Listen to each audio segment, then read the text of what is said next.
নমস্কার।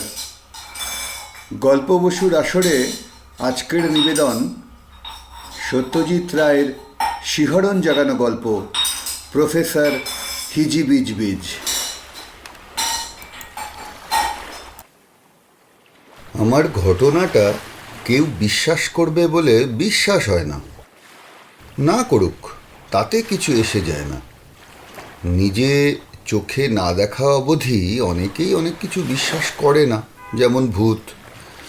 আমি অবশ্যই ভূতের কথা লিখতে বসিনি।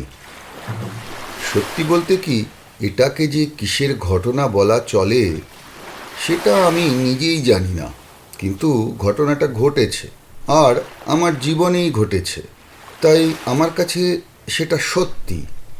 আর তাই সেটার বিষয়ে লেখা আমার কাছে খুবই স্বাভাবিক। আগেই বলে রাখি, যাকে নিয়ে এই ঘটনা তার আসল নামটা আমি জানি না।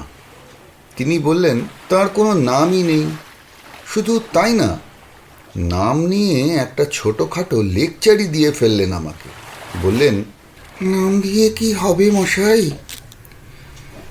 নাম একটা ছিল এককালে, সেটার আর প্রয়োজন নেই বলে বাদ দিয়ে দিয়েছি। আপনি এলেন, আলাপ করলেন, নিজের নামটা বললেন, তাই নামের প্রশ্নটা উঠছে। এমনিতে কেউ তো আসে না। আর তার মানে কারোর আমাকে নাম ধরে ডাকার প্রয়োজনও হয় না। চেনাশোনা কেউ নেই, কাউকে চিঠিপত্র লিখি না, কাগজে লেখা ছাপাই না, ব্যাংকে চেক সই করি না, কাজেই নামের প্রশ্নটাই আসে না। একটা চাকর আছে, সেটাও বোবা। বোবা না হলেও সে নাম ধরে ডাকতো না, বলতো বাবু। ব্যাস, ফুরিয়ে গেল। এখন কথা উঠতে পারে আপনি কি বলে ডাকবেন, এটা নিয়েই ভাবছেন তো? শেষটায় অবশ্যই তাকে প্রফেসর হিজিবিজবিজ বলে ডাকাই ঠিক হলো। কেন, সেটা পরে সময় মতো বলছি। আগে একটু গোড়ার কথা বলে নেওয়া দরকার। ঘটনাটা ঘটে গোপালপুরে, উড়িষ্যার গঞ্জাম ডিস্ট্রিক্টে। বহরমপুর স্টেশন থেকে 10 মাইল দূরে সমুদ্রের ধারে একটি ছোট্ট শহর গোপালপুর। গত 3 বছর অফিসের কাজের চাপে ছুটি দেওয়া হয়নি। এবার 3 সপ্তাহের ছুটি নিয়ে এই না দেখা অথচ নাম শোনা জায়গাটাতে যাওয়া স্থির করলাম। অফিসের কাজের বাইরে আমার আরেকটা কাজ আছে, সেটা হলো অনুবাদের কাজ। আজ পর্যন্ত আমার করা 7খানা ইংরাজি রহস্য উপন্যাসের বাংলা অনুবাদ বাজারে বেরিয়েছে। প্রকাশক বলেন বইগুলোর কাটতি ভালো, কতকটা তারই চাপে নিতে হয়েছে ছুটিটা। এই 3 সপ্তাহের মধ্যে একটা গোটা বই অনুবাদ করার দায়িত্ব আমার স্কন্ধে রয়েছে। গোপালপুরে আগে কখনো আসিনি। বাছাইটা যে ভালোই হয়েছে সেটা প্রথম দিন এসেই বুঝেছি। এমন নিরিবিলি অথচ মনোরম জায়গা কমই দেখেছি। নিরিবিলি আরও এই জন্যে যে এটা হলো অফ সিজন, এপ্রিল মাস। হাওয়া বদলের দল এখনও এসে পৌঁছয়নি। যে হোটেলে এসে উঠেছি তাতে আমি ছাড়া আছেন আর একটিমাত্র প্রাণী, এক বৃদ্ধ আর্মেনিয়ান, নাম মিস্টার এরাটুন। তিনি থাকেন হোটেলের পশ্চিম প্রান্তের ঘরে আর আমি থাকি পূর্ব প্রান্তে। হোটেলের লম্বা বারান্দায় ঠিক নিচে থেকেই শুরু হয়েছে বালি। 100 গজের মধ্যেই সমুদ্রের ঢেউ এসে সেই বালির উপর আছড়ে পড়ছে। লাল কাঁকড়াগুলো মাঝে মাঝে বারান্দায় উঠে এসে ঘোরাফেরা করে। আমি ডেক চেয়ারে বসে দৃশ্য উপভোগ করি আর লেখার কাজ করি। সন্ধ্যায় ঘন্টা 2-এর জন্য কাজ বন্ধ রেখে বালির উপর হাঁটতে বেরোই। প্রথম 2 দিন সমুদ্রের তীর ধরে পশ্চিম দিকটায় গেছি। তৃতীয় দিন মনে হলো একবার পূব দিকটাতেও যাওয়া দরকার। বালির উপর আদ্যিকালের নোনা ধরা পোড়ো বাড়িগুলো ভারী অদ্ভুত লাগে। মিস্টার এরাটুন বলছিলেন ওগুলো নাকি প্রায় 300-400 বছরের পুরনো। এককালে গোপালপুর নাকি ওলন্দাজদের একটা ঘাঁটি ছিল। এসব বাড়ির বেশিরভাগই নাকি সেই সময়কার। দেওয়ালের ইঁটগুলো চ্যাপ্টা আর ছোট ছোট। দরজা জানালার বাকি রয়েছে শুধু ফাঁকগুলো, আর ছাদ বলতেও ছাউনির চেয়ে ফাঁকটাই বেশি। একটা বাড়ির ভিতর ঢুকে দেখেছি, ভারী থমথমে মনে হয়। পূব দিকে কিছু দূর গিয়ে দেখলাম এক জায়গায় বালির অংশটা অনেকখানি চওড়া হয়ে গেছে, আর তার ফলে শহরটাও সমুদ্র থেকে অনেকটা পিছিয়ে গেছে। প্রায় সমস্ত জায়গাটা জুড়ে কাত হয়ে শোয়ানো রয়েছে অন্তত শখানেক নৌকো। বুঝলাম এইগুলোতেই নুলিয়ারা সকালে সমুদ্রে মাছ ধরতে বেরোয়। নুলিয়াগুলোকেও দেখলাম এখানে ওখানে জটলা করছে। কিছু বাচ্চা নুলিয়া জলের কাছটাতে গিয়ে কাঁকড়া ধরছে, খাঞ্চারের শোর এদিকে ওদিকে ঘোঁত ঘোঁত করে বেড়াচ্ছে। এরই মধ্যে আবার দেখলাম একটা উপুর করা নৌকার উপর বসে আছেন দুই প্রৌঢ় বাঙালি ভদ্রলোক। একজনের চোখে চশমা, তিনি হাতে একটি বাংলা খবরের কাগজ হাওয়ার মধ্যে ভাঁজ করতে গিয়ে হিমশিম খেয়ে যাচ্ছেন। আরেকজন বুকের কাছে হাত দুটোকে জড়ো করে এক দৃষ্টে সমুদ্রের দিকে চেয়ে বিড়ি খাচ্ছেন। আমি একটু কাছে যেতে কাগজওয়ালা ভদ্রলোকটি সেধে আলাপ করার ভঙ্গিতে বললেন, নতুন এলেন? হ্যাঁ, এই দুদিন। সাহেব হোটেলে উঠেছেন? আমি একটু হেসে বললাম, আপনারা এখানেই থাকেন? ভদ্রলোক এতক্ষণে কাগজটাকে সামলাতে পেরেছেন। বললেন, আমি থাকি 26 বছর হলো গোপালপুরে। নিউ বেঙ্গলিটা আমারই হোটেল। ঘনশ্যামবাবু অবশ্যই আপনার মতো চেঞ্জে এসেছেন। আমি আচ্ছা বলে আলাপ শেষ করে এগোতে যাব, এমন সময় ভদ্রলোক আরেকটা প্রশ্ন করে বসলেন। ওদিকটায় যাচ্ছেন কোথায়? বললাম, এমনি একটু বেড়াবো আর কি। কেন বলুন তো? আচ্ছা, মুশকিল তো। বেড়াতে যাচ্ছি কেন সেটাও বলতে হবে। ভদ্রলোক ইতিমধ্যে উঠে দাঁড়িয়েছেন। আলো কমে আসছে। আকাশের উত্তর পশ্চিম কোণে একটা কালচে নীল মেঘের চাবড়া জমাট বাঁধছে। ঝড় হবে নাকি? ভদ্রলোক বললেন, বছরখানেক আগে হলে কিচ্ছু বলার ছিল না। যেখানে মন চায় নির্ভয় ঘুরে আসতে পারতেন। গত সেপ্টেম্বরে পূবদিঘি নুলিয়া বস্তি ছাড়িয়ে মাইলখানেক দূরে একটি প্রাণী এসে আস্তানা গেড়েছেন। ওই পুরো বাড়িগুলো দেখছেন, ওরই মতো একটি বাড়িতে। আমি অবশ্যই নিজে দেখিনি সে বাড়ি। এখানকার পোস্টমাস্টার মহাপাত্র বলছিল দেখেছে। আমি জিজ্ঞাসা করলাম, সাধু সন্ন্যাসী গোছের কেউ? আদপেই না। তবে তিনি যে কি সেটা মশাই জানতে পারিনি। মহাপাত্র বললে বাড়িটার ফুটো ফাটা নাকি সব তিরপল দিয়ে ঢেকে ফেলেছে। ভেতরে কি হয় কেউ জানে না, তবে ছাতের একটা ফুটো দিয়ে বেগনে ধোঁয়া বেরোতে দেখা গেছে। বাড়িটা না দেখলেও লোকটাকে আমি নিজে দেখেছি দুবার। আমি ঠিক এইখানটাতেই বসে, আর ও হেঁটে যাচ্ছিল আমার ঠিক সামনে দিয়েই। পরনে হলদে রঙের কোট প্যান্ট টুলুন, গোঁপদাড়ি নেই, মাথায় গুচ্ছের ঝাঁকড়া চুল। হাঁটবার সময় কি জানি বিড়বিড় করছিল আপন মনে। এমনকি একবার যেন গলা ছেড়ে হাসতেও শুনলুম। কথা বললুম, কথার জবাব দিলে না। হয় অভদ্র নয় পাগল, বোধহয় দুটোই।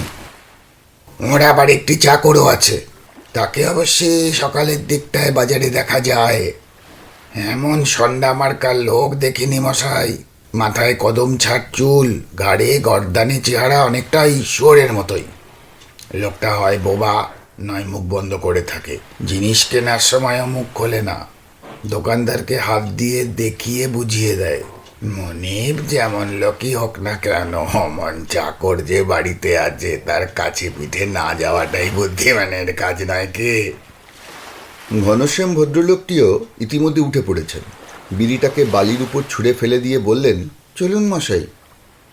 দুই ভদ্রলোক তাঁদের হোটেলের দিকে রওনা দেবার আগে ম্যানেজার বাবুটি জানিয়ে গেলেন যে তাঁর নাম রাধা বিনোদ চাটুর্যে, এবং আমি একবার তাঁর হোটেলে পায়ের ধুলো দিলে তিনি খুবই খুশি হবেন। রহস্য গল্প অনুবাদ করে করে রহস্য সম্পর্কে যে একটা স্বাভাবিক আকর্ষণ আমার মনে গড়ে উঠেছে, সেটা তো আর এই নিউ বেঙ্গলি হোটেলের ম্যানেজারবাবু জানেন না। আমি বাড়ি ফেরার কথা একবারও চিন্তা না করে পূর্ব দিকেই আরও এগোতে লাগলাম। এখন ভাটার সময় সমুদ্রের জল পিছিয়ে গেছে, ঢেউও অল্প। পাড়ের যেখানে এসে ঢেউ ফেনা কাটছে তার কাছেই কয়েকটা কাক লাফালাফি করছে। ফেনাগুলো সরসর করে এগিয়ে এসে পিছিয়ে যাচ্ছে, আর তারপরেই ফেনার বুড়বুড়িতে ঠোকর দিয়ে কাকগুলো কি যেন খাচ্ছে। নুলিয়া গ্রাম ছাড়িয়ে মিনিট 10 হাঁটার পরে দূর থেকে ভিজে বালির উপর একটা চলন্ত লাল চাদর দেখে প্রথমটা বেশ হকচকিয়ে গিয়েছিলাম। কাছে গিয়ে বুঝলাম সেটা একটা কাঁকড়ার পাল। জল সরে যাওয়াতে দলে দলে তাদের বাসায় ফিরে যাচ্ছে। আর 5 মিনিট পথ যেতেই বাড়িটাকে দেখতে পেলাম। তেরপলের তাপ্পির কথা আগেই শুনেছিলাম, তাই চিনতে অসুবিধে হলো না। কিন্তু কাছে গিয়ে দেখি শুধু তেরপল নয়, বাঁশ, কাঠের তক্তা, মরচে ধরা করুগেটের টিন, এমনকি পেস্টবোর্ডের টুকরো পর্যন্ত বাড়ি মেরামতের কাজে ব্যবহার করা হয়েছে। দেখে মনে হলো এক ছাদ ভেদ করে যদি বৃষ্টির জল না পড়ে তাহলে এ বাড়িতে একজন লোকের পক্ষে থাকা এমন কিচ্ছু অসম্ভব নয়। কিন্তু সেই লোকটি কোথায়?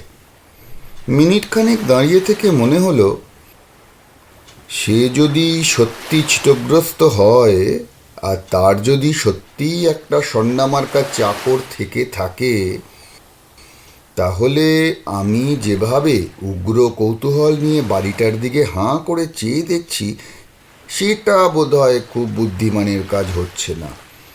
তার চেয়ে কিছুটা দূরে গিয়ে অন্যমনস্কভাবে পায়চারি করলে কেমন হয়? এত দূরে এসে লোকটাকে অন্তত একবার চোখের দেখা না দেখেই ফিরে যাব।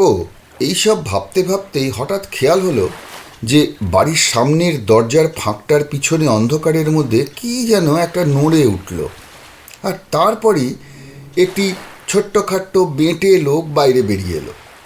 বুঝতে বাকি রইল না যে ইনি বাড়ির মালিক, আর ইনি বেশ কিছুক্ষণ থেকেই অন্ধকারের সুযোগ নিয়ে আমাকে পর্যবেক্ষণ করছিলেন। আপনার হাতে যে 6টা আঙুল দেখছি। হঠাৎ একটা মিহি গলায় কথা এলো। কথাটা ঠিকই, আমার হাতে বুড়ো আঙুলের পাশে জন্ম থেকেই একটা বাড়তি আঙুল রয়েছে, যেটা কোনো কাজ করে না। কিন্তু ভদ্রলোক অত দূর থেকে সেটা বুঝলেন কি করে? এবার আরও কাছে এলে পরে বুঝলাম তার হাতে রয়েছে একটা আদ্যিকালের এক চোখা দূরবীন, আর সেইটা দিয়েই নির্ঘাত এতক্ষণ তিনি আমাকে স্টাডি করছিলেন। অন্যটা নিশ্চয়ই বুড়ি আঙুল, তাই নাকি? ভদ্রলোকের গলার স্বর অত্যন্ত মিহি। এত বয়সের লোকের এমন গলা আমি কখনো শুনিনি। আসুন না, বাইরে দাঁড়িয়ে কেন? কথাটা শুনে আমি রীতিমতো অবাক হলাম। রাধা বিনোদবাবুর কথায় আমার লোকটা সম্পর্কে একেবারে অন্যরকম ধারণা হয়েছিল। এখন দেখছি দিব্যি খোশমেজাজি ভদ্র ব্যবহার। আমার চেয়ে এখনও 7-10 দূরে দাঁড়িয়ে ভদ্রলোক। সন্ধ্যার আলোতে তাকে ভালো করে দেখতে পাচ্ছিলাম না, অথচ দেখার ইচ্ছেটাও প্রবল, তাই তার অনুরোধে আপত্তি করলাম না।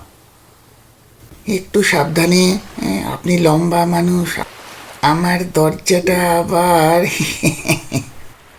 হেঁট হয়ে মাথা বাঁচিয়ে ভদ্রলোকের আস্তানায় প্রবেশ করা গেল।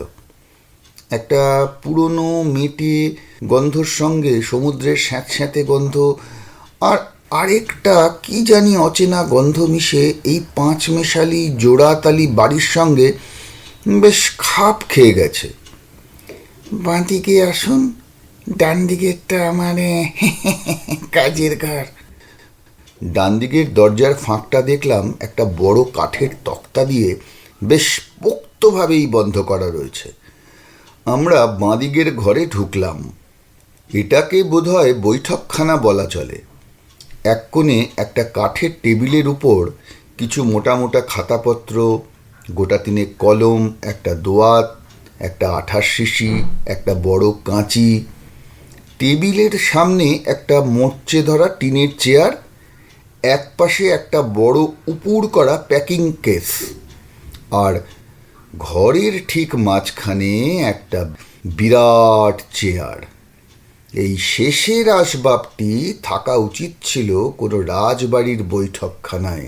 জাঁদরেল কাঠের উপর জাঁদরেল কারুকার্য, বসবার জায়গায় গাঢ় লাল মখমলের উপর ফুলকারি।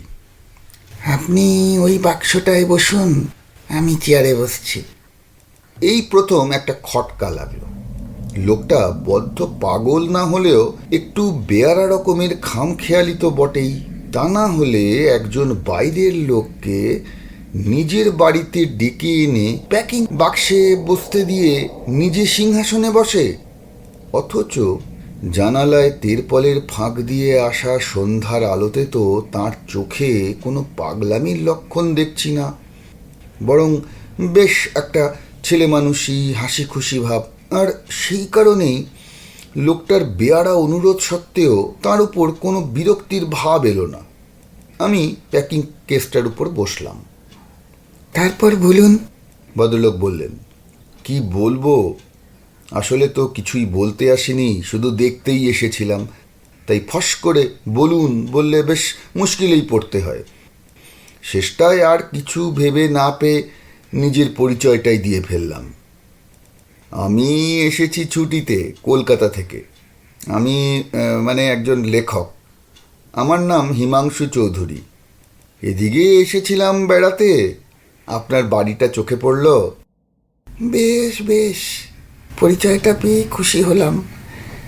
তবে আমার কিন্তু নামটাম নেই। আবার খটকা। নাম নেই মানে? নাম তো একটা সকলেরই থাকে, এর বেলায় তার ব্যতিক্রম হবে কেন? কথাটা তাকে জিজ্ঞেস করতেই ভদ্রলোক নামের উপর লেকচারটা দিয়ে দিলেন। সেটা শেষ হবার পর আমাকে চুপ করে থাকতে দেখে ভদ্রলোক মুচকি হেসে বললেন, আমার কথাগুলো বোধহয় আপনার মনোপুত হলো না। একটা কথা তাহলে বলি আপনাকে। আমি নিজে কিন্তু মনে মনে আমার একটা নাম ঠিক করে রেখেছি। অবশ্যই এ নামটা কাউকে বলিনি, কিন্তু আপনার কিনা 6টা আঙুল, তাই আপনাকে বলতে আপত্তি নেই। আমি ভদ্রলোকের দিকে চেয়ে রইলাম। ঘরে আলো ক্রমশ কমে আসছে। চাকরটাকে দেখছি না কেন? অন্তত একটা মোমবাতি বা কেরোসিনের আলো তো এই সময় ঘরে এনে রাখা উচিত।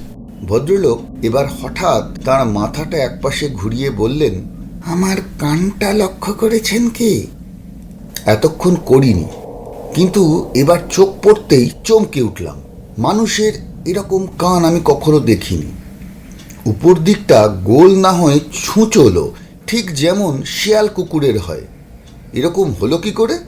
কান দেখিয়ে আমার দিকে ফিরে ভদ্রলোক হঠাৎ আরেকটা তাজ্জব ব্যাপার করে বসলেন।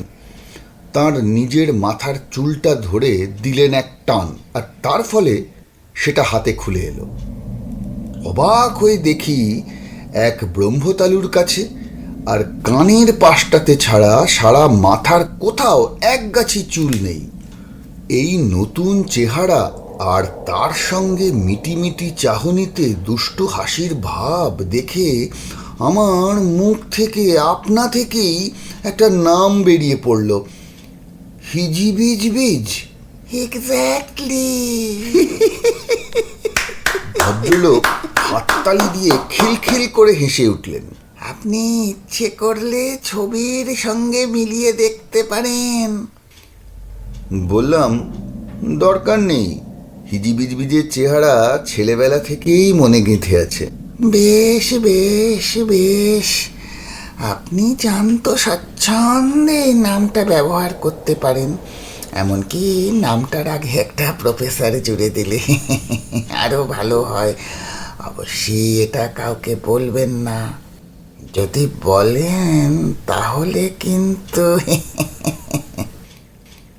এই প্রথম যেন আমার একটু ভয় ভয় করতে লাগলো। লোকটা নিঃসন্দেহে পাগল কিংবা বেয়ারা রকমের ছিটগ্রস্ত। এই ধরনের লোককে বরদাস্ত করা ভারী কঠিন। সবসময় কি বলবে কি করবে ভেবে তটস্থ হয়ে থাকতে হয়। দুজনের একসঙ্গে চুপ করে থাকাটাও ভালো লাগছিল না, তাই বললাম, আপনার কানের ছুচলো অংশটার রং একটু অন্য রকম মনে হচ্ছে। তা তো হবে, ভদ্রলোক বললেন, ওটা তো আমার আর নিজের নয়। জন্মের সময় তো আর আমার এরকম কান ছিল না। তাহলে কি ওটা আপনার চুলের মতোই নকল? টানলে খুলে আসবে নাকি? ভদ্রলোক আবার সেই খিলখিলে হাসি হেসে বললেন, মোটেই না, মোটেই না, মোটেই না। নে, লোকটা নির্ঘাত পাগল। বললাম, তাহলে ওটা কি? দাঁড়ান, আগে আমার চাকরের সঙ্গে আলাপ করিয়ে দিই, একেও হয়তো আপনি চিনতে পারবেন। এতক্ষণ লক্ষ্য করিনি, কোন ফাঁকে জানি আরেকটি লোক পিছনের দরজা দিয়ে দাঁড়িয়েছে, তার হাতে একটা কেরোসিনের বাতি। এই সেই চাকর যার কথা রাধা বিনোদবাবু বলেছিলেন। ভদ্রলোক হাতছানি দিয়ে ডাকলে পর সে নিঃশব্দে ঘরে ঢুকে টেবিলের উপর কেরোসিনের বাতিটা রাখল। সত্যি এরকম সন্ডামার্কা লোক এর আগে দেখেছি বলে মনে পড়ে না। লোকটার গায়ে একটা ডোরাকাটা ফতুয়া আর একটা খাটো করে পরা ধুতি। পায়ের গুলি, হাতের মাসল, কবজির বেড়, বুকের ছাতি, গর্দানের বহর দেখলে স্তম্ভিত হতে হয়। অথচ লম্বায় লোকটা 5 ফুট 2-3 ইঞ্চির বেশি নয়। কারুর কথা মনে পড়ছে কি আমার চাকরকে দেখে? জিজ্ঞাসা করলেন হিজবিজবিজ। লোকটা বাতি নামিয়ে রেখে তার মনিবের দিকে ফিরে আদেশের অপেক্ষায় চুপ করে দাঁড়িয়ে আছে। মিনিট খানেক তার দিকে চেয়ে থাকতে থাকতে হঠাৎ মিলটা মনে পড়ে গেল। অবাক হয়ে বললাম, আরে এই যে ষষ্ঠীচরণ। ঠিক ধরেছেন, ঠিক ধরেছেন। ভদ্রলোক খুশিতে বসে বসেই নেচে উঠলেন। খেলার চলে ষষ্ঠীচরণ, হাতির লোভেন যখন তখন, দেহের ওজন 19টি মন, শক্ত যেন লোহার গঠন। অবশ্যই ওর ওজন ঠিক 19 মন নয়, 3.5-এর একটু বেশি, অন্তত 67-এ তাই ছিল। আর হাতি লোফাটার কথা জানি না, কিন্তু এখানে এসে অবধিও প্রতিদিন সকালে 2টো আস্ত ধেড়ে শুয়োর নিয়ে লোফালুফি করে, এটা আমি নিজের চোখে দেখেছি। এই যে আমার চেয়ারটা, এটা তো ও এক হাতে তুলে নিয়ে এসেছে। কোত্থেকে? সেটা নাই শুনলেন?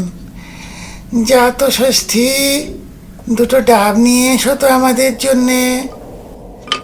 ষষ্ঠী আজ্ঞা পালন করতে চলে গেল। বাইরে মেঘের গর্জন, একটা দমকা হাওয়ায় তেরপলগুলো পটপট শব্দে নড়ে উঠল।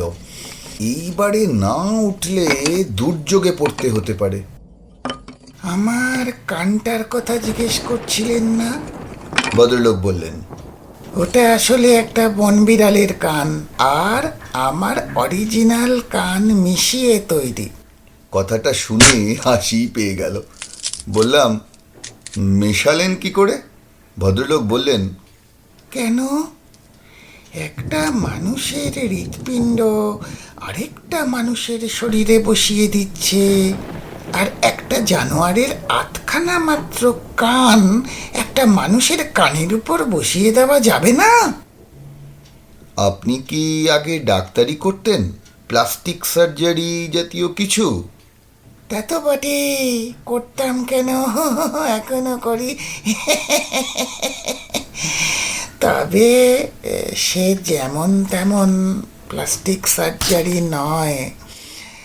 এই যেমন ধরুন আপনার ওই যে বাড়তি বুড়ো আঙুলটা, ওটা যদি আপনার না থাকতো তাহলে প্রয়োজনে ওটা লাগিয়ে দেওয়া আমার পক্ষে হতো জলের মতো সোজা।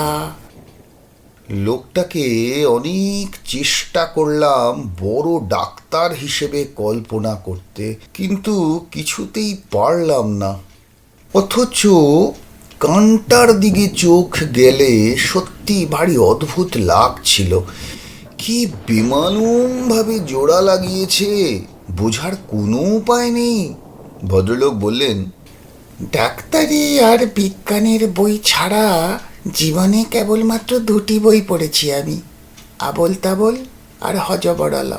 আর দুটোর মধ্যেই যে ব্যাপারটা আমার সবচেয়ে মনে ধরেছে সেটা হচ্ছে ওই প্রাণীগুলো যাদের বলা হয় আজগুবি কিম্ভূত। এই যে সাধারণের বাইরে কিছু হলে বা করলে বা বললেই লোকে পাগলামি বা আজগুবি বলে উড়িয়ে দেয়, এটার কোনো মানেই হয় না। আমি ছেলেবেলা থেকে মোমবাতি চুষে খেতাম জানেন, হেব্বি লাগে খেতে। আর মাছি যে কত খেয়েছি ধরে ধরে তার কোনো গোনাগুনতি নেই। ষষ্ঠীচরণ ডাব নিয়ে এসেছে, তাই ভদ্রলোককে একটু থামতে হলো। দুটো কলাই করা গেলাস টেবিলের উপর রেখে তার উপর একটার পর একটা ডাব ধরে দুহাতের তেলো দিয়ে চাপ দিতেই সেগুলো মটমট করে ভেঙে ভিতরের জল পড়ল গিয়ে ঠিক গেলাসের ভিতর। ষষ্ঠীচরণ আমাদের হাতে গেলাস ধরিয়ে দিল। ডাবের জলে চুমুক দিয়ে ভদ্রলোক বললেন, ডাক্তারি পড়ে প্লাস্টিক সার্জারিতে স্পেশালাইজ করলাম কেন বলুন তো? কেন? আমার কৌতূহল বাড়ছিল।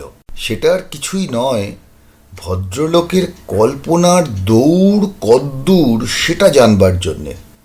হিজিবিজবিজ বললেন, কারণ শুধু ছবি দেখে মন ভরতো না, খালি ভাবতাম এমন জানোয়ার যদি সত্যি থাকতো, কোথাও যে আছে ওসব প্রাণী সে বিষয়ে আমার কোনো সন্দেহ ছিল না।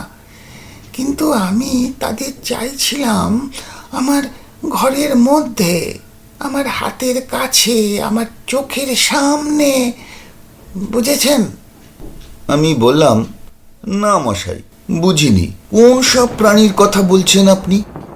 এই ধরুন বকচ্ছপ কি গিরগিটিয়া কি হাঁসজারু। বললাম, বুঝেছি, তারপর? তারপর আর কি, শুরু করলাম গিরগিটিয়া দিয়ে। দুটোই হাতের কাছে ছিল, টিয়ার মুড়ো আর গিরগিটির লেজ, ঠিক যেমন বইয়ে আছে। প্রথম বাজিতেই কিস্তিমাত, বেমালুম জোড়া লেগে গেল। কিন্তু জানেন, ভদ্রলোক গম্ভীর হয়ে এক মুহূর্ত চুপ করে থেকে বললেন, বেশি দিন বাঁচল না। খেতেই চায় না কিচ্ছু, না খেলে বাঁচবে কি করে? আসলে যা লেখা আছে সেটাই ঠিক, শরীরে শরীরে মিলে গেলেও মনের সন্ধিটা হতে চায় না। তাই এখন ধরে মোড়ো সন্ধিটা ছেড়ে অন্য এক্সপেরিমেন্ট ধরেছি। ভদ্রলোক হঠাৎ কেমন যেন অন্যমনস্ক হয়ে পড়লেন। ভাগ্যের ডাব খেতে দিয়েছে, চা বিস্কুট হলে সাহস করে মুখে পোড়া যেত না। ষষ্ঠীচরণ কোথায় গেল কে জানে। একটা খুটখাট শব্দ পাচ্ছি, যেদিক থেকে আসছে তাতে মনে হয় হয়তো ভদ্রলোক যেটাকে তার কাজের ঘর বললেন তার দরজাটা খোলা হচ্ছে। বাইরে ঝোড়ো হাওয়া বইতে শুরু করেছে। মেঘের গুড়গুড়িনিটাও ভালো লাগছে না, আর বসা যায় না। ফিরে গিয়ে কাজে বসতে হবে। ভদ্রলোককে ধন্যবাদ দিয়ে উঠে পড়লাম। চললেন? কিন্তু আপনার কাছে যে একটা জিজ্ঞাসা ছিল। বলুন। ব্যাপার কি জানেন, সবই জোগাড় হয়েছে, সজারুর কাঁটা, রাম ছাগলের শিং, সিংহের পেছনের দুটো পা, ভাল্লুকের লোম, সব কিছুই। কিন্তু খানিকটা অংশ যে আবার মানুষের, আর সেখানে তো ছবির সঙ্গে মিল থাকা উচিত, তাই নয় কি? সেরকম মানুষ আপনার চোখে কেউ পড়েছে কিনা জানতে পারলে সুবিধে হতো। এই বলে ভদ্রলোক তাঁর টেবিলের উপর রাখা খাতাপত্রের নিচে থেকে একটা আদ্যিকালের আবোল তাবোল বার করে সেটার একটা পাতা খুলে আমার চোখের সামনে ধরলেন। চেনা ছবি অবশ্যই।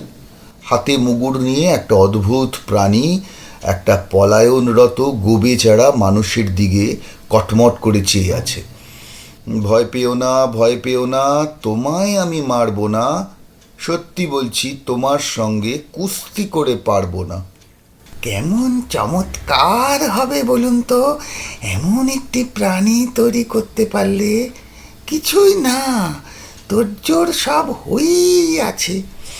তলার দিকের খানিকটা জোড়াও লেগে গেছে। এখন দরকার কেবল একটি এই রকম চেহারার মানুষ। আমি বললাম, অত গোল গোল চোখ কি মানুষের হয়? আলবাত। ভদ্রলোক প্রায় লাফিয়ে উঠলেন। চোখ তো গোলই হয়, চোখের পাতা দিয়ে গোলের অনেকটা ঢাকা থাকে বলে অতটা গোল মনে হয় না। আমি দরজার দিকে রওনা দিলাম। একে পাগল, তাই নছড়বান্দা, তাই আবার কথার ঝুড়ি। ঠিক আছে প্রফেসর হিজিবিজবিজ, কাউকে নজরে পড়লে জানাবো। অতি অবশ্যই জানাবেন, বড্ড উপকার হবে। আমি অবশ্যই নিজেও খুঁজছি। আপনি কোথায় উঠেছেন সেটা বললেন না তো? শেষের প্রশ্নটা না শোনার ভান করে অন্ধকারে বেরিয়ে পড়লাম। আর বেরিয়েই দৌড়। ভিজতে আপত্তি নেই, কিন্তু ঝড়ের সঙ্গে যে বালি ওড়ে সেটা নাকে চোখে ঢুকে বড় বিশ্রী অসুবিধার সৃষ্টি করে। কোনো রকমে হাত দুটো মুখের সামনে ধরে চোখটাকে বাঁচিয়ে হোটেলে যখন ফিরেছি তখন বৃষ্টি শুরু হয়ে গেছে। ঘরে ঢুকে সুইচ টিপে দেখিয়ে বাতি জ্বলছে না। বারান্দায় বেরিয়ে হাঁক দিয়ে বেয়ারাকে ডাকতে যাব, কিন্তু সেটা আর প্রয়োজন হলো না। বেয়ারা মোমবাতি নিয়ে আমার ঘরের দিকেই আসছে। কি ব্যাপার জিজ্ঞেস করতে বলল, ঝড় বৃষ্টি হলে বাতি নিভে যাওয়াটা নাকি গোপালপুরে একটা সাধারণ ঘটনা। 8টার মধ্যে খাওয়া শেষ করে খাটে বসে টিন আলোতে লেখার কাজ শুরু করতে গিয়ে বুঝতে পারলাম মনোযোগে ব্যাঘাত ঘটছে। মনটা বারবার চলে যাচ্ছে প্রফেসর হিজিবিজবিজের দিকে। 300 বছরের পুরনো ঝুরঝুরে বাড়িতে জোড়াতালি দিয়ে এখানেও সেই আবোল তাবোলের থুত্থুরে বুড়িটার কথাই মনে পড়ে। কিভাবে রয়েছে লোকটা? বদ্ধ পাগল না হলে কি কেউ এরকম করে? আর ষষ্ঠীচরণ কোত্থেকে এমন একটা ষাঁড়ের মতো চাকর জোগাড় করলেন তিনি? আর সত্যিই কি তিনি এই পূব দিকের বন্ধ ঘরটায় একটা অদ্ভুত কিছু করছেন? লোকটার কথার কতটা সত্যি আর কতটা মিথ্যে? পুরোটাকেই অবশ্য পাগলের প্রলাপ বলে উড়িয়ে দেওয়া যেত, কিন্তু গোলমাল করছে ওর ওই কান দুটো। ওগুলো যে শুধু বেমালুম জোড়া হয়েছে তা নয়, আসবার সময় কেরোসিনের আলোতে লক্ষ্য করেছি একটা কানের ছুচলো অংশটাতে আবার একটা ফোসকা পড়েছে। তার মানে সে কান শরীরেরই অংশ, আর শরীরের অন্য সব জায়গার মতো সেখানেও শিরা আছে, স্নায়ু আছে, রক্ত চলাচল আছে, সবই আছে। সত্যি যতই ভাবছি ততই মনে হচ্ছে যে ওই কানটা না থাকলে যেন অনেকটা নিশ্চিন্ত হতে পারতাম। পরদিন সকালে 5:30টায় ঘুম থেকে উঠে দেখি রাতারাতি মেঘ কেটে গেছে। চা খেতে বসে হিজিবিজবিজের কথা মনে হতে হাসি পেল। ব্যাপারটা আর কিছুই না, আবছা অন্ধকারে কেরোসিনের আলোয় অর্ধেক দেখেছি, অর্ধেক কল্পনা করেছি। হোটেলে ফিরে এসেও পেয়েছি সেই একই অন্ধকার। তাই মন থেকে খটকার ভাবটা কাটবার সুযোগ পাইনি। আজ বালির উপর সকালের রোদ আর শান্ত সমুদ্রের চেহারা দেখে মনে হলো লোকটা খেপা ছাড়া আর কিছুই না। পায়ের তলায় গোড়ালির কাছে একটা চিনচিনে ব্যথা অনুভব করছিলাম। পরীক্ষা করে দেখলাম একটা জায়গায় ছোট্ট একটা কাটার দাগ। বুঝলাম কাল অন্ধকারে বালির উপর দিয়ে দৌড়ে আসার সময় ঝিনুক জাতীয় কিছুর আঁচড় লেগেছে। সঙ্গে ডেটল আয়োডিন কিছুই আনিনি, তাই 9টা নাগাদ একবার বাজারের দিকে গেলাম। বাজারে যাবার রাস্তাটা নিউ বেঙ্গলি হোটেলের সামনে দিয়ে গেছে। হোটেলের সামনেই বারান্দায় কালকের ঘনশ্যামবাবুকে দেখলাম একজন ফেরিওয়ালার কাছ থেকে একটা প্রবাল নিয়ে নাড়াচাড়া করে দেখছেন। আমার পায়ের আওয়াজ শুনে ভদ্রলোক মুখ তুললেন, আর তুলতেই আমার বুকের ভিতরটা ধড়াস করে উঠল। এই যে সেই আবোল তাবোলের মুখ, যে মুখের খোঁজ করছেন ওই উন্মাদ প্রফেসর হিজিবিজবিজ। কোনো সন্দেহ নেই, সেই থ্যাবড়া নাকের নিচে দুপাশে ছিটকে থাকা পাকা লম্বা গোঁফ, লম্বা গলার দুপাশে ঠিক ছবির মতো বেরিয়ে থাকা শিরা, এমনকি চ্যাপ্টা থুতনির নিচে কয়েক গোছা মাত্র চুলের ছাগলা দাড়িটা পর্যন্ত। আসলে কাল কেন জানি লোকটার হাব ভাব পছন্দ হয়নি বলে ওর মুখের দিকে ভালো করে তাকাইনি। আজকে চোখাচোখিটা হলো বটে, আর আমি একবার নমস্কারও করলাম, কিন্তু ভদ্রলোক দেখলাম সেটা গ্রাহ্যই করলেন না। ভারী অভদ্র। কিন্তু তাও লোকটার জন্য দুশ্চিন্তা হলো। ওই পাগলের খপ্পরে কখনোই পড়তে দেওয়া যায় না একে। হিজিবিজবিজ বা তার চাকর যদি একে দেখে, তাহলে নির্ঘাত বগলদাবা করে নিয়ে যাবে ওই ঝুরঝুরে বাড়িতে। আর তারপর যে কি করবে সেটা মা গঙ্গাই জানেন। ঠিক করলাম বাজার ফেরতা একবার রাধা বিনোদবাবুর সঙ্গে দেখা করে তাকে ব্যাপারটা খুলে বলবো। তাকে সাবধান করে দেব তার হোটেলের একমাত্র অতিথিকে যেন তিনি একটু চোখে চোখে রাখেন।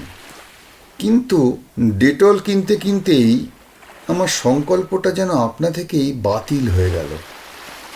রাধা বিনোদবাবুকে যেসব উদ্ভট কথা আমাকে বলতে হবে, সেগুলো কি তিনি বিশ্বাস করবেন? মনে তো হয় না। এমনকি সেসব শুনে শেষটায় হয়তো আমাকেই পাগল ঠাওরাবেন। তাছাড়া আমি যে তাঁর নিষেধ অগ্রাহ্য করে হিজিবিজবিজের বাড়ি গেছি, সেটাও নিশ্চয়ই তার মনঃপূত হবে না। ফেরার পথে আরেকবার ঘনশ্যামবাবুকে দেখে মনে হলো, আমার চোখে যাকে ওই ছবির মতো মনে হচ্ছে, হিজিবিজবিজের চোখে সেটা নাও হতে পারে। সুতরাং যতটা ভয়ের কারণ আছে বলে ভাবছি, আসলে হয়তো ততটা নেই। কাজেই বুদ্ধিমানের কাজ হবে এদের কিছু না বলা, আর প্রফেসরকেও ঘনশ্যামবাবু সম্বন্ধে কিছু না বলা। এবার থেকে শুধু পশ্চিম দিকটায় বেড়াতে যাব, আর বাকি সময়টা হোটেলের ঘরে বসে লেখার কাজ করব। হোটেলে ফিরতেই বেয়ারা বলল, একটি ভদ্রলোক আমার খোঁজে এসেছিলেন। আমাকে না পেয়ে তিনি নাকি একটা চিঠি লিখে রেখে গেছেন। অত্যন্ত খুদে খুদে, প্রায় পিঁপড়ের মতো অক্ষরে লেখা চিঠিটা হচ্ছে এই: প্রিয় সরাঙ্গুল মহাশয়, আজ সন্ধেবেলা অবশ্যই একবার আমার গৃহে আসিবেন। সিংহের পশ্চাৎভাগের সহিত সজারুর কাঁটা এবং ভাল্লুকের লোম নিখুঁতভাবে জোড়া লাগিয়াছে। মুদগরও একটি তৈয়ার হইয়াছে চমৎকার। শৃঙ্গ 3টি মস্তকের অপেক্ষায় আছে। এখন শুধুমাত্র মস্তক ও হস্তদ্বয় সংগ্রহ হইলেই হয়। ষষ্ঠীচরণ জনৈক ব্যক্তির সন্ধান আনিয়াছে। মূল চিত্রের সহিত তাহার নাকি যথেষ্ট সাদৃশ্য। আশা করি আজই আমার পরীক্ষা সফল হইবে। অতএব সন্ধ্যায় একবার কিংকর্তব্য বিমূঢ়ে পদার্পণ করিলে যারপন্যায় আহ্লাদিত হইব। ইতি ভবদীয় HBB। মনে পড়ল বাড়ির নাম কিংকর্তব্য বিমূঢ় রাখার কথাটা হজবরলতে হিজিবিজবিজি বলেছিল। চিঠিটা পড়ে মনে আবার দুশ্চিন্তা দেখা দিল। কারণ মন বলছে ষষ্ঠীচরণ হয়তো ঘনশ্যামবাবুকেই দেখেছে। সারা দুপুর যত দূর সম্ভব মন দিয়ে লেখার কাজ করলাম। বিকেলের দিকে ঝোড়ো হাওয়া বইতে শুরু করলো। বারান্দায় ডেক চেয়ারে বসে সমুদ্রের দিকে দেখতে দেখতে মনটা অনেকটা হালকা হয়ে এলো। উত্তর পশ্চিম থেকে হাওয়া এসে এগিয়ে আসা ঢেউগুলোর গায়ে লাগছে, আর তার ফলে ঢেউয়ের মাথার ফেনাগুলো টুকরো টুকরো হয়ে হাওয়ায় ছড়িয়ে পড়ছে। বেশ লাগছে দেখতে। 6টা নাগাদ হঠাৎ দেখি রাধা বিনোদবাবু কেমন একটা উদ্ভ্রান্ত ভাব নিয়ে বালির উপর দিয়ে হন্তদন্ত হয়ে আমাদের বারান্দার দিকে এগিয়ে আসছেন। ভদ্রলোক কাছে এসে হাঁপাতে হাঁপাতে বললেন, আমার সেই গেস্টটিকে কি এদিক দিয়ে হেঁটে যেতে দেখেছেন? কে? ঘনশ্যামবাবু? আরে হ্যাঁ মশাই, কাল যেখানে ছিলুম আমরা সেখানেই ওয়েট করার কথা আমার জন্যে। এখন এসে দেখছি নেই, কাছাকাছির মধ্যে একটা লোক নেই যাকে জিজ্ঞাসা করি। এদিকে আমার হোটেলেও হাঙ্গামা, আমার সোনার ঘড়িটা চুরি গেছে, চাকরটাকে জেরা করতে দেরি হয়ে গেল। আপনার এদিক দিয়ে যায়নি বোধ হয়। আমি চেয়ার ছেড়ে উঠে পড়লাম। না, এদিক দিয়ে যায়নি আমি বললাম। তবে একটা সন্দেহ হচ্ছে আমার। একটা জায়গায় গেলে হয়তো খোঁজ পাওয়া যেতে পারে। আপনার হাতের লাঠিটা বেশ মজবুত তো? রাধা বিনোদবাবু থতমত খেয়ে বললেন, লাঠি? হ্যাঁ, তা লাঠি তো আমার সেই ঠাকুরদার কাজেই। আমার সঙ্গে আর কিছুই নেই। একটা করাত মাছের দাঁত কিনেছিলাম প্রথম দিন এসেই, সেইটে সঙ্গে নিয়ে নিলাম। অন্য হাতে নিলাম আমার টর্চটা। পূব দিকে যাচ্ছি দেখে রাধা বিনোদবাবু ধরা গলায় বললেন, নলিয়া বস্তি ছাড়িয়ে যাবেন কি? হ্যাঁ, তবে বেশি দূর নয়, মাইলখানেক। সারা রাস্তা রাধা বিনোদবাবু শুধু একটি কথাই বাড়তিনেক বললেন, কিছুতেই বুঝতে পারছি না মশাই, কিছুতেই বুঝতে পারছি না, কিছুতেই বুঝতে পারছি না মশাই। প্রায় 1.5 মাইল পথ এক প্রৌঢ়কে সঙ্গে নিয়ে বালির উপর দিয়ে হেঁটে যেতে লেগে গেল ঘণ্টাখানেক। সন্ধে হয়ে গেছে। বাড়ির কাছ অবধি না যাওয়া পর্যন্ত তাতে কেউ আছে কি না বোঝা অসম্ভব।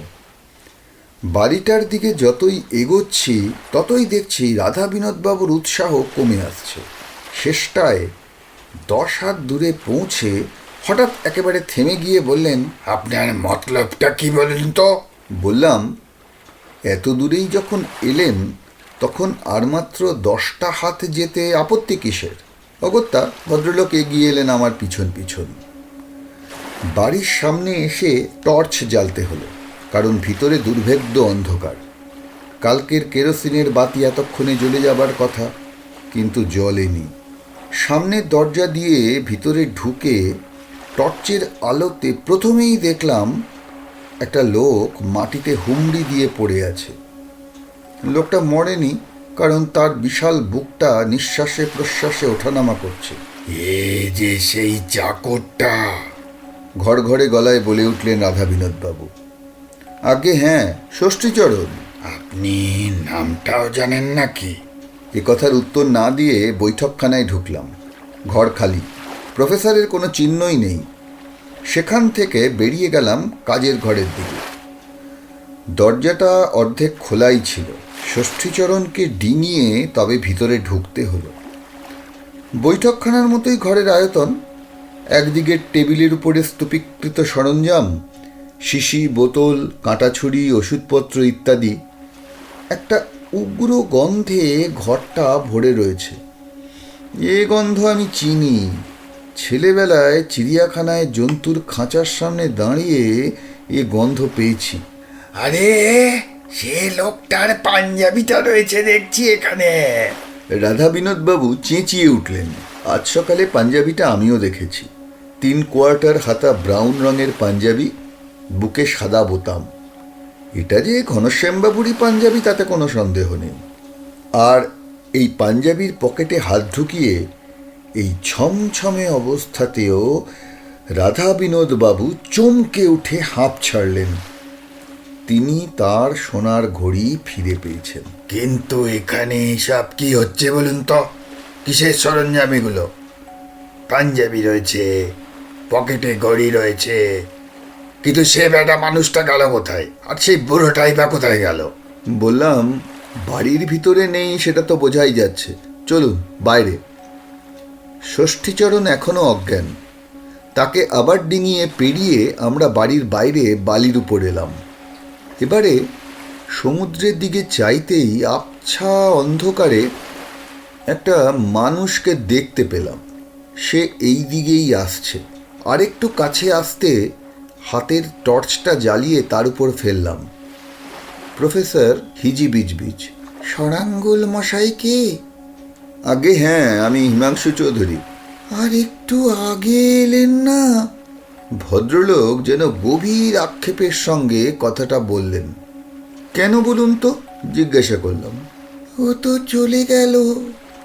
ছবির মতো মানুষ পেলাম, 1 ঘন্টায় জোড়া লেগে গেল। দিব্যি চলে ফিরে বেড়ালো, পরিষ্কার কথা বলল। ষষ্ঠীচরণ ভয় পাচ্ছিল বলে ওর মাথায় মুগুরের বাড়ি মারল, আর তারপর চলে গেল সোজা সমুদ্রের দিকে। একবার ভাবলুম ডাকি, কিন্তু নাম তো নেই, কি বলে ডাকবো?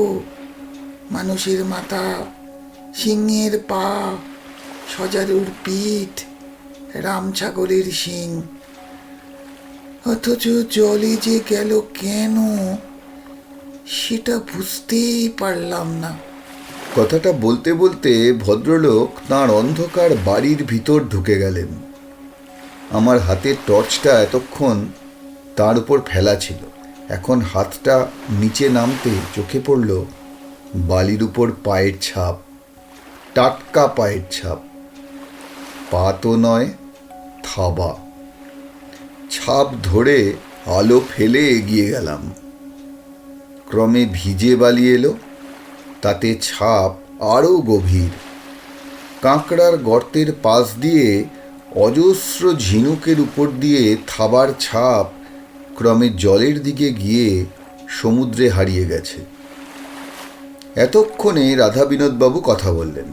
সবই তো বুঝলুম, ইনি তো বদ্ধ পাগল, আপনি হয়তো হাফ পাগল, কিন্তু আমার হোটেলের বাসিন্দা ওই বাটপাটটা গেল কোথায়? হাত থেকে করাত মাছের দাঁতটা জলে ফেলে দিয়ে হোটেলের দিকে পা বাড়িয়ে বললাম, সেটা না হয় পুলিশকে তদন্ত করতে বলুন। পাঞ্জাবিটা যখন এখানে পাওয়া গেছে তখন এখানেই দেখতে বলুন।